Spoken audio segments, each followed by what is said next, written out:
CoachCast no ar, mais um episódio para você, falando sobre carreira, falando sobre negócios, para que a sua empresa, a sua carreira seja inspirada aqui por este convidado muito ilustre também, que eu já vou falar dele.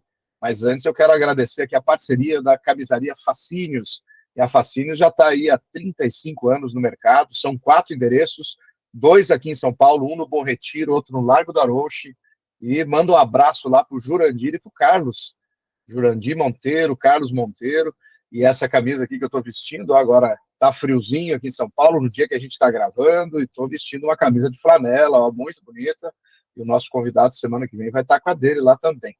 Wagner Marcelo, fazia tempo que a gente precisava ter gravado esse episódio aqui, você tem uma trajetória muito legal, e quem é Wagner Marcelo?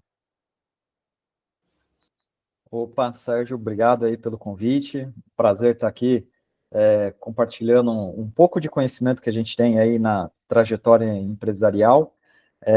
Espero conseguir aí nos minutos que transcorram aqui, inspirar o pessoal, né? Não só com coisas interessantes que acontecem, né? Mas também com coisas que a gente deve prevenir, né? Para não realizar aí na carreira empresarial, né? Então é aquilo, eu gosto muito de aprender com o erro dos outros, né, para evitar de aprender com os próprios erros, né, porque é aquilo, Você quer ser inteligente ou você quer ser sábio? Sábio você aprende com inteligente você aprende com seus próprios erros, né, sábio aprenda com o erro dos outros para você não cometer os mesmos, né. Muito legal, que bacana. E na sua apresentação, ali, né, naquela bio que você me enviou, você se intitula lá como arquiteto de inovação, e além de fomentar ecossistemas empreendedores e tecnológicos. Inclusive, eu estou inserido em alguns aí dentro desse ecossistema. Conta para a gente o que é, antes de mais nada, um arquiteto de inovação. Legal. Hoje a gente fala, né, que você tem o arquiteto de desenvolvimento, que é o arquiteto de software, e o arquiteto de inovação, ele pega, né, o conhecimento mais amplo, né, porque ele geralmente você tem ali um conhecimento profundo na área de desenvolvimento, mas você acaba levando para uma outra área, que é uma área de camada de negócios. Então, onde você tem que ter um pouco de conhecimento de negócios em si, né, e aí ali dentro tem gestão, marketing, gestão da própria tecnologia que foi desenvolvido, né, porque senão fica aquilo, né, é mais uma pesquisa que se desenvolveu e que fica na prateleira, né? Assim como um monte de trabalhos de conclusão de curso, doutorado, mestrado, acabam ficando também na prateleira.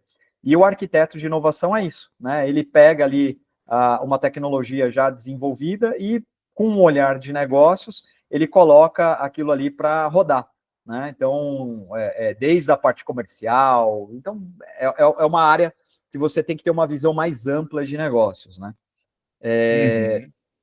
E aí, comentando, como você comentou aí inicialmente sobre o ecossistema, hoje a cultura empreendedora, ela está em 9 países, né? Então, se vocês procurarem aí no Facebook, cultura empreendedora com 2 Es, aí é em português, né? Aí a gente está em Portugal, Angola, Moçambique, Cabo Verde, né? Cada um desses países a gente tem uma galera à frente da comunidade, e também cultura empreendedora com um E só, e aí é em espanhol, né? Então aí a gente está no México, Bolívia, Colômbia, enfim, são 9 países que a gente atua fazendo eventos com foco em empresários, né? E também puxando ali o lado de tecnologia, né? Então são 350 mil membros, e dentro desses eventos a gente também tem ali o desenvolvimento de alguns conteúdos mais específicos na área editorial escrita, né, para poder falar um pouco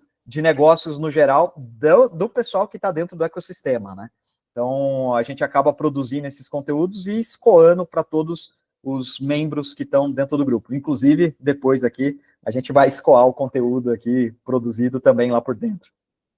Que legal, muito bacana. Agora vamos falar do comecinho da sua carreira, lá atrás, né? Quando você começou, qual o curso que você fez para chegar depois a ser um arquiteto de inovação? Qual a tua primeira faculdade? Então, na verdade, eu comecei bem lá atrás, eu fui emancipado com 16 anos, então eu abri a minha primeira empresa com 17 anos, né? Aos 16 eu fui emancipado, enfim, para poder fazer eventos que eu organizava no interior de São Paulo, então, no Vale do Paraíba, né? Então, ali em São José dos Campos.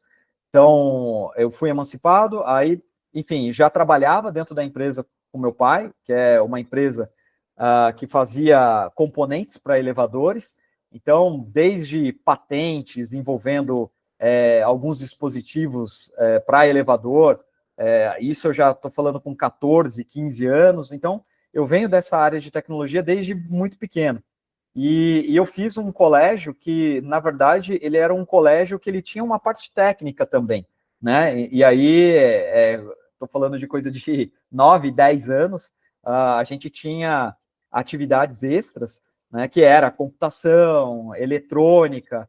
Então, a minha diversão era literalmente ir aos finais de semana em lojas de componentes eletrônicos e eu ficar comprando ali componentes para poder montar kitzinhos, né? Então, kit de rádio, kit, né, de transmissor de FM, enfim. E aí a minha vibe era essa, né? É ficar fazendo carrinho de controle remoto, mas não comprar o carrinho de controle, é comprar a placa. E naquela época existia muito essas revistinhas que vinham esses componentes e você ia montando o seu carrinho, né? Então, era essa a minha diversão. Então, tinha montar o seu radinho, montar o seu carrinho, submarino, enfim, tudo com motorzinho, controle remoto. Então, essa era a minha brincadeira. E aí, depois, eu fui para a área de computação, porque tinha também eletrônica e computação. E, enfim, eu acabei começando a programar muito cedo com Hotbit, aqueles computadorzinhos que ainda ligava na TV. E a partir dali, quando eu já estava com uns 13, 14 anos, aí eu desenvolvi na época, em Clipper, né, saudoso Clipper, o sistema completo da empresa do meu pai, né, ainda não era tão falado sobre ERP, né, mas foi desenvolvido totalmente, desde emissão de nota fiscal, controle de estoque, controle de emissão de manufatura do que vai ser produzido, né, o controle de despacho de estoque, enfim. E isso tudo eu fiz junto com um professor meu, que a gente acabou meio que se tornando sócio ali nessa iniciativa, e que depois foi aonde eu oficialmente abri uma empresa, aí eu fui emancipado, abri essa empresa, e comecei a desenvolver software aí já de forma mais profissional. Fiz tecnólogo ali, né, processamento de dados, logo depois, vim para São Paulo para fazer ciência da computação na PUC, São Paulo, e ali eu já tinha outra empresa, né, e dentro da PUC ali eu já tinha essa outra empresa de desenvolvimento e abri mais duas, né, então, com sócios diferentes, que eram sócios que estudavam comigo ali na universidade. Uma foi uma empresa de telecomunicações e uma outra empresa de turismo, né, específica com foco em Ásia. Então, eu estou falando de coisas antes de CVC ter na internet, né? Então, o nosso foco desde o início foi internet. Então, chegou um ponto que a gente tinha já alguns funcionários ali na Liberdade e a empresa de telecomunicações com algumas centenas de clientes também para fazer ligações internacionais com redução de custo, logo na época que tinha começado o Voz sobre IP, né? Então, fui presidente do centro acadêmico da universidade, ali a gente montou um laboratório para montar servidor próprio, para fornecer para os alunos, enfim. Então, eu sempre tive meio que envolvido com tecnologia, mas nunca esquecendo o fator humano, né? Seja formando pessoas, né, para poder aprender a mexer na tecnologia em si, ou seja, buscando clientes, né? Então, eu estive nesses dois lados, né? Não só atrás da tecnologia, mas pensando em 360 no negócio como um todo. Então, é mais ou menos isso. Depois vendi essas duas empresas, abri uma outra na área de formação, isso em frente da PUC, né? Eram ali 3 andares ali, no andar de baixo era só parte de treinamento, aí a gente tinha algumas startups, que hoje são startups, enfim, que estão aí presentes em alguns países, né? Que começou ali, o fruto daquilo tudo, e inclusive a cultura empreendedora, né? Que hoje aí é uma marca registrada e a gente atua nesses 9 países e no Brasil inteiro também, né? Então, a gente fala no Facebook ali, são grupos maiores, né? Moçambique, inclusive, é um dos grupos maiores que a gente tem, são 14 mil membros. Lá todo mundo tem que ser empreendedor, né? A tiazinha que planta, ela tem que ir para o supermercado ali para poder vender o que ela produziu. E até aqui no Brasil, que daí a gente usa também o WhatsApp como a última milha, né? Então, ali no WhatsApp tem mais uma centena de grupos, que daí é só de DDD, né? Então, aí tem São José dos Campos, aí é DDD 12, Santos, DDD 13.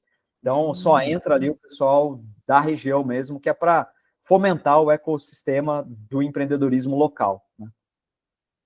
Caramba, hein, Wagner? É coisa pra dedéu. Que legal. É um empreendedor serial desde novo. Então, você pegou aí o bichinho do seu pai, que já era empreendedor, e trouxe junto, né? E É. fez tudo isso. E entra uma coisa interessante que eu até tinha comentado antes, que quando o pessoal fala dessa questão de você ter segurança e garantia das coisas acontecerem, inclusive isso é a primeira vez que eu conto de forma aberta, as pessoas próximas a Opa! mim sabem, né? Aham. Mas é a primeira vez que eu conto de forma aberta, né? Enfim, num podcast, fora de palestras, né? Porque palestras está sempre Uhum. ali, né? Mas enfim, o meu pai sempre trabalhou na área militar, né? Então trabalhava ali na Avibras, que é uma empresa que produz equipamentos bélicos. Então todas as guerras ali do Oriente Médio ele teve presente, né? Então guerra do Irã-Iraque, guerra do Golfo, guerra do Afeganistão, enfim. E a minha vida foi muito isso, né? Eu não sabia se meu pai ia voltar, né? E era aquilo, eu era literalmente treinado, ir de final de semana na fazenda, no sítio, para dar tiro, né? Para aprender a atirar com 6, 7 anos. Por quê? Porque você está sozinho com a sua mãe, você é o homem de casa, se pegarem a sua mãe alguma coisa, você sabe atirar, você sabe proteger. Então é aquilo, quando você tem uma educação mais focado assim em saber o que é certo e errado, você não vai literalmente pegar uma arma ali por uma discussão com alguém e querer matar uma pessoa, não. A arma ali é uma defesa, né? É uma ferramenta e eu sempre, né, tive o manuseio com esse equipamento, mas sempre com foco em defesa, né? Uhum. Então, ao mesmo tempo, meu pai tinha a época que eu estava falando com ele, enfim, bombardeio caindo, e de repente não falava mais, porque a primeira coisa que se bombardeiam é os canais de comunicação e energia elétrica. Então, de repente, eu ficava 30, 60, 90 dias sem saber se meu pai estava vivo. E aí a empresa chamava minha mãe para ir, aí tinha o RH para poder fazer o acompanhamento, o psicólogo, aí ia para uma salinha, aí a gente esperava o pessoal do exército e da empresa voltarem de lá, os que, né, estavam retornando para o Brasil, para falar, não, tá bem, tá na base militar tal, tá tudo ok, né? Mas até então, né? E aí a gente era meio que preparado, a empresa preparava, né? As crianças brincando ali, era sempre. Eu tenho alguns amigos até hoje, assim, dessa época, que também viveram isso de forma semelhante, aonde já estava tudo preparado ali, né? Se de repente chegasse e falava, seu pai morreu no bombardeio, então já tinha ali assistente social, tudo envolvido ali para Caramba. dar assistência em si. E isso foi até os meus 20 e poucos anos de idade, né? Então, na guerra aí que teve com as torres gêmeas, que depois teve a Uhum. invasão ali no Afeganistão, meu pai estava lá também, enfim, então a minha vida foi com base em incertezas. E aí você percebe, cara, o que pode acontecer de pior? Para você morrer é aquilo, basta você estar vivo, o resto é lucro, né? Então vamos viver a vida como se fosse o último dia, vamos fazer Pois acontecer. é. Vou me arrepender de algo que eu não fiz, né? Você tem que ir fazer realmente, né? Aí depois você fala, pô, beleza, não deu certo, sem arrependimento também, né? Vamos tentar corrigir, né? Então você acaba aprendendo a lidar muito com incertezas. Uhum. Não, fantástico isso aí. E o legal esse link que você fez, né? Porque o Brasil, para empreendedores, é um país da incerteza. Eu acho que empreender, né, é muito difícil aqui, apesar de que eu já ouvi a entrevista que saiu segunda-feira passada. Ela é argentina e ela falou que aqui no Brasil é muito fácil empreender. Então, assim, talvez tem países piores. A gente acha que é só o nosso Uhum, que é uhum, complexo, né? É complexo, sim, eu empreendo há mais de 20 anos e sei que é complexo, mas não é impossível. A gente tem que ter algumas características.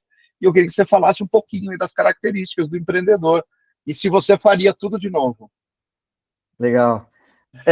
Faria, né? Eu acho que o principal é aquilo, né? Hoje a gente tem resultados com a Hold, enfim, tem empresas nossas aí com mais de 320 mil usuários, presentes em 4 países, isso sem falar de cultura empreendedora, né? Mas falando de empresa mesmo que vende produto e serviço ali, né? E assim, o que importa, na verdade, são as histórias que a gente vai contar, né? É o aprendizado que a gente tem, é a relação que a gente tem com as pessoas nesse caminho, né? Então, tá aqui conversando com você, você já foi em eventos nossos lá na PUC, tudo isso é o que vale a pena, né? Agora, se você literalmente tem uma vida que você vai para um serviço todo dia, não é reconhecido, e depende só de você, né? Você tem que estar onde você quer, né? Então, se você não se acha que está sendo ali reconhecido, simplesmente dá um fim nessa história e começa uma outra, né? O importante é você estar vivo e estar com saúde. E mesmo pessoas aí que a gente vê que não tem saúde 100%, né? O cara tá ali trabalhando, né? Aí as pessoas olham com dó, né? Falam assim, pô, olha ali, o cara cadeirante com uma cadeira de rodas de motorzinho e fazendo entrega do iFood. Porra, que bom, cara, porque o que você queria? Você queria que ele estivesse dentro da casa dele, se sentindo um imprestável, só vivendo de aposentadoria? Não, porra, que bom, ele está se sentindo produtivo, ele está vivendo, ele está entregando, ele está trabalhando, então isso que faz sentido na vida, ele está conhecendo pessoas onde ele está trabalhando, né? Então, isso que as pessoas têm que parar com essa coisa de ficar sempre lamentando, sempre se vitimizando e partir para cima, né? A vida não é fácil, já não é fácil mesmo, o normal, né? Aí se você quer empreender, vai estar no modo hard, mas de qualquer forma não é fácil. Então as pessoas acham, eu estou trabalhando aqui, né, tranquilo numa multinacional, cansei de ver pessoas sendo mandadas embora de 20, 30 anos de trabalho, né? Cansei de ver pessoas na academia que tinha ali uma certa estabilidade acadêmica, ser mandado embora também. Já vi funcionário público deixar de receber 1, 2 anos, porque o dinheiro do Estado estava em crise e não conseguia pagar. Minas, aí é um dos exemplos, aí ficou um bom tempo sem pagar funcionário, porque estava com uma dívida imensa, né? Então, a dificuldade já está a partir do momento que você coloca o seu pé fora da cama, né? E aí só depende de você. Você quer o modo hard ou você quer o modo difícil? Porque É verdade. difícil vai ser de qualquer forma. Com certeza. E assim, que você começou tão cedo, né, que talvez você tenha tantas histórias para contar aqui dos desafios que você passou, né? Quais foram os maiores, assim, quando você começou a empreender ali com 17 anos? Qual foi teu maior desafio? Eu acho que você conseguir estruturar algo que consiga escalar muito rápido. Então, e isso assim, isso não tem conhecimento. Você pode fazer o curso que for, vou, desde os meus 14 anos, vou fazer todos os cursos relacionados à gestão, a marcas. Beleza, você vai ter o conhecimento técnico daquilo, você vai ter o conhecimento teórico daquilo. Mas uma outra coisa é você, no dia a dia, com todos os fatores emocionais que envolvem nas decisões que você tem que ter na empresa, você fazer as decisões, você tomar as decisões corretas para aquele momento e de uma forma que você não estresse você mesmo e não estresse todas as pessoas que estão à sua volta, né? E isso só vem com maturidade, né? Para você saber aonde você tem que ir, né? Como que eu posso falar para você? Com a certeza de que alguma coisa é para ser feita, né? Porque a pessoa, às vezes, quando tem um problema ali, ela não consegue resolver, ela entra em depressão, ou ela quer abandonar a empresa, né? Com o tempo, você vai ver, cara, beleza, é só mais um problema. Então, vamos lá, né? Vamos resolver. E aí, isso é o que, no início, assusta. Porque a quantidade de problemas que você é bombardeado, você nunca teve. Então, sei lá, 5 horas da tarde, para quem trabalha, né, CLT ali, 5 horas da tarde acabou, você vira a chave, beleza, agora eu vou estudar, agora eu vou ter a minha outra vida, vou ter uma vida com a minha família. E quando você está empreendendo, não tem essa chave, né? Você está dormindo, você acorda pensando no problema. Você fala, putz, eu acho que, deixa eu anotar aqui do lado, porque eu sonhei com a solução do problema. Se eu voltar a dormir, agora eu vou esquecer, deixa eu anotar. Aí você anota. Então, você, uma vez empreendedor, não tem essa, deu 5 horas da tarde, não sou mais empreendedor. Não. Os problemas vão te acompanhar até na hora que você fechar os seus olhos, né? Então, se você não gosta de resolver problema, não empreenda, porque você vai ter milhões deles, né? E são todos diferentes, né? Então, não tem aquele, esse problema já resolvi. Não, você resolveu lá atrás, num outro contexto, as leis mudaram, as pessoas envolvidas no projeto mudaram, são outras pessoas, e mesmo que sejam as mesmas pessoas, as pessoas de ontem não são as mesmas de hoje, elas mudam o pensamento e faz parte do processo evolutivo das pessoas. E aí cabe você conseguir extrair o melhor das pessoas. E aí isso é outra dificuldade. Então a primeira dificuldade é acostumar a lidar com o problema e saber que uma hora ou outra você vai resolver, não importa, uma hora ou outra você vai resolver. E aí você começar a priorizar esses problemas, né? Você fala, pô, isso daqui não está só na minha mão, isso daqui eu dependo da resposta do contador, eu dependo da resposta do advogado, dependo da resposta do meu sócio, beleza, mas o que está na minha mão que eu posso resolver agora? Beleza, eu vou trabalhar isso. Os outros você tem que ir conseguindo, né, fazer essa alternância da sua preocupação. Então, beleza, isso daqui eu vou me preocupar depois, porque se eu ficar remoendo isso agora, eu não consigo resolver o problema que eu posso resolver agora sozinho e que não depende de mim. Os outros, beleza, eu vou cobrar as pessoas em volta, tudo mais, cada um tem a sua responsabilidade com seus prazos, mas ok, eu não posso ficar preocupado de antemão, né? Eu tenho que deixar as coisas fluírem. E isso é uma outra dificuldade, as pessoas não conseguirem priorizar os problemas, né? Então, o primeiro ponto é saber que tem problema, né? O segundo ponto é você saber que muitos problemas você vai ter que priorizar e você vai ter que conseguir ficar com eles, né? E lidar com eles até resolver, né? E um outro é justamente lidar com as pessoas, que é conseguir extrair o melhor das pessoas, né? E o principal, que isso é com o tempo também, né? Que daí vem com a maturidade, é você trabalhar até com quem você não gosta, né? Então, aí quando eu dou de exemplo, né? Que daí é legal a gente dar de exemplo levando aos limites. Então, quando você olha, você conversa com uma pessoa, você fala assim, pô, você trabalharia com um nazista? Né? Não, não trabalharia. Né? Aí você fala, então, os Estados Unidos, dos nazistas que se arrependeram para poder negociar a rendição e tudo mais, esses caras todos foram para os Estados Unidos, aonde eles conseguiram desenvolver o foguete dele, aonde eles conseguiram desenvolver a bomba atômica. Tinha um monte de pesquisador que eram pesquisadores nazistas que eles roubaram o talento dos caras e literalmente trabalharam com pessoas que eles não gostam, mas porque a parte técnica era importante, né? É óbvio que você conseguia alinhar, pô, esse cara é super legal e a parte técnica dele também é super boa. Legal, parabéns. Valorize, né? Melhor, né? Mas se também não for, cara, aprenda a trabalhar, mas é por objetivo. Você não vai trazer esse cara para dentro da sua casa, porque os valores são outros.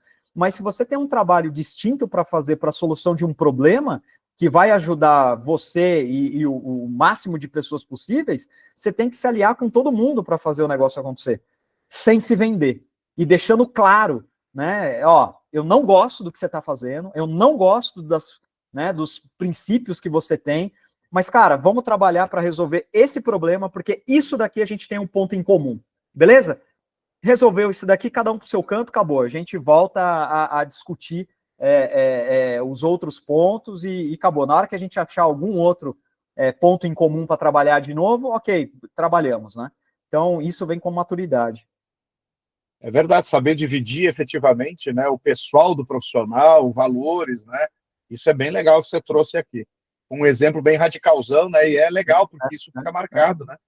Agora, vamos falar de coisas bem boas, assim. Qual foi o teu grande sucesso ou grandes sucessos nessa jornada toda aí, que ainda tá longe de terminar, né?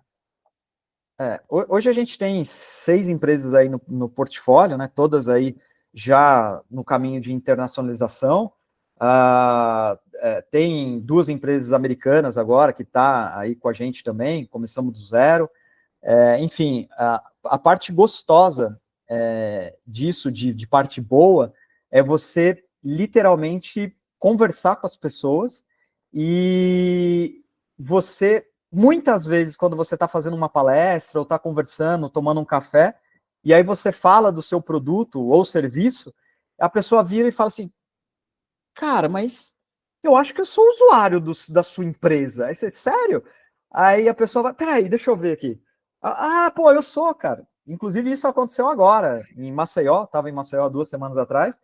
Eu estava com o Fábio, um dos caras aí, por trás do Centro de Inovação da Claro, né? E a gente conversando ali, aí eu falei da empresa, ele, cara, eu acho que a Claro e eu também, a gente é cliente dessa empresa. Eu falei, deixa eu ver aqui. Aí eu abri o dashboard, eu falei, vocês são. Ele, pô, eu sabia, cara, então quer dizer que é você, não sei o que, pô, isso é legal pra caramba, entendeu? Tipo, e aquilo que eu falo, acabou que as empresas, elas têm uma vida longa, porque todas essas empresas, aí é meio que contraintuitivo, tá?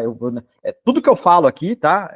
Inclusive para o pessoal saber, é algo que funciona para a minha realidade. Cada um tem a sua realidade. Então, toda generalização é burra, então não vamos generalizar aquilo que eu estou falando aqui. Mas o que a gente faz, todos os produtos e serviços que a gente desenvolve, primeiramente para a gente.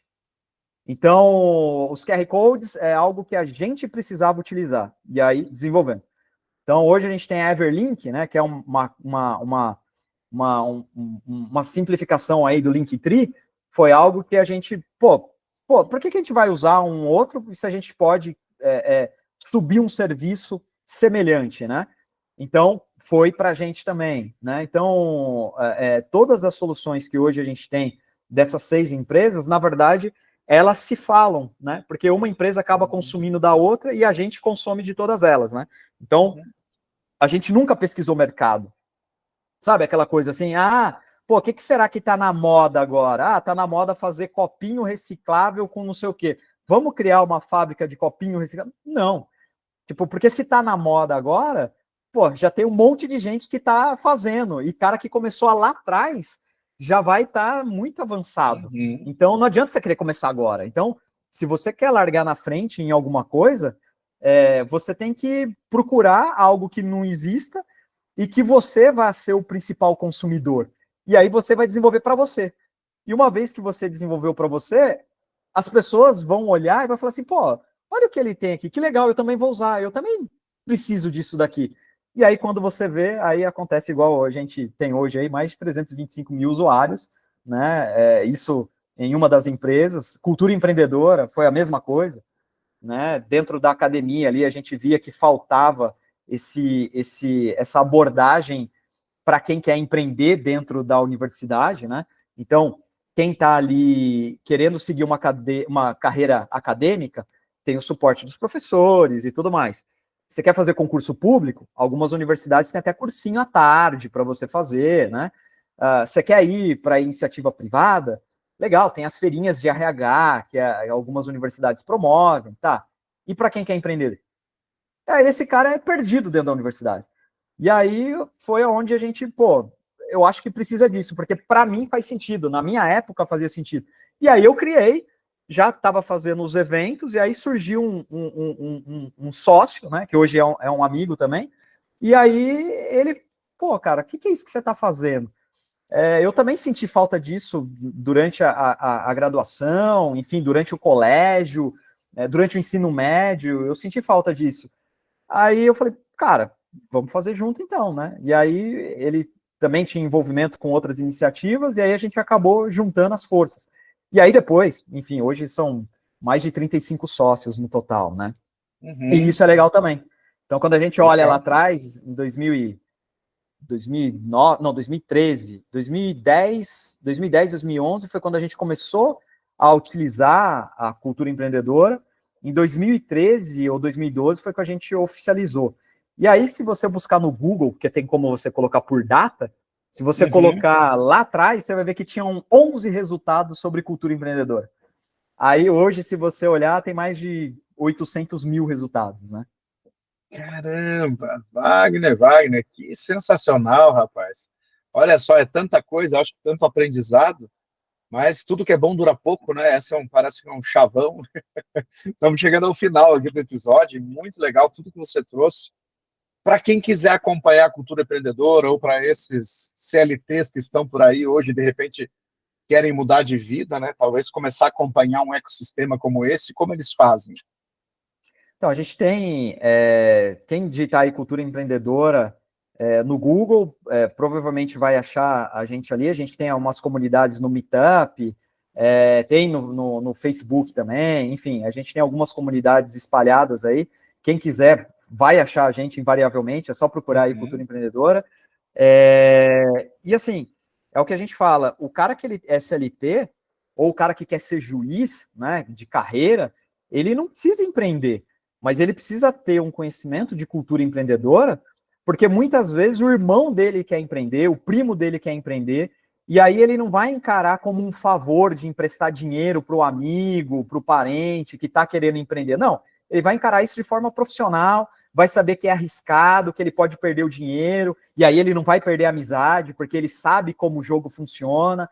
Então, assim, cultura empreendedora, a gente fala, é para todo mundo, né? Não é só para quem quer ali ter um CNPJ, mas é para o cara que quer investir, é o cara que, sabe, que quer fomentar, quer entender como funciona, né? Então é isso. E um ponto interessante também para quem estiver aí fazendo graduação, se vocês procurarem as júniors, as empresas júniors, hoje o próprio estatuto da júnior tem lá.